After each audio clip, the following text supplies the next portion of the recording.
China's fintech giant Ant Group was on pace to break IPO records and on track to raise more than $34 billion. Ahead of the blockbuster listings in Hong Kong and Shanghai, the company's charismatic co-founder, Jack Ma, spoke at a public forum about how China's financial system should be best regulated. 我们不能用管理火车站的方法去管理飞机场，不能用昨天的办法来管未来。 In a dramatic turnaround, Chinese regulators brought the IPO plans to a halt, casting doubt over the future of Ant. So how did plans for what would have been the world's biggest IPO come screeching to a halt? Ant has revolutionized digital finance in China. There is nothing quite like it in Western financial circles. For China's leadership, it is a source of great pride that you have these big, powerful tech companies like Ant. It handles more than $17 trillion a year in payments. It really is one of the backbones of the e-commerce industry.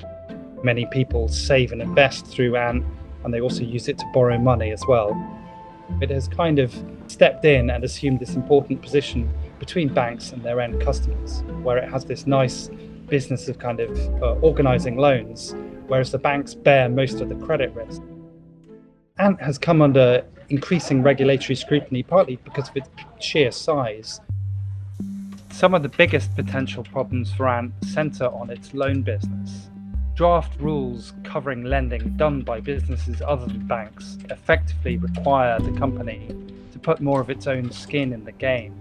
Now it needs perhaps to put as much as 30% of the capital up itself. Recently, Ant's co-founder Jack Ma has made a rather provocative speech where he talked about how he thought the financial system in China should be overseen. 好的创新不怕监管，但是怕昨天的方式去监管。 And that perhaps was rather unwelcome in the highest circles of the Chinese leadership.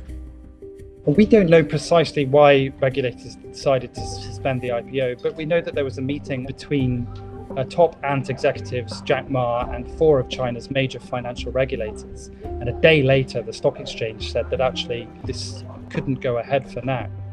It seems to some observers that this is partly also a way of letting Ant's top leaders and controlling shareholder Jack Ma know that they shouldn't get too big for their britches in a way, that they shouldn't presume to know what's best for China's financial system or what kind of regulation works best in a country where the government likes to keep very tight control on things in almost every industry.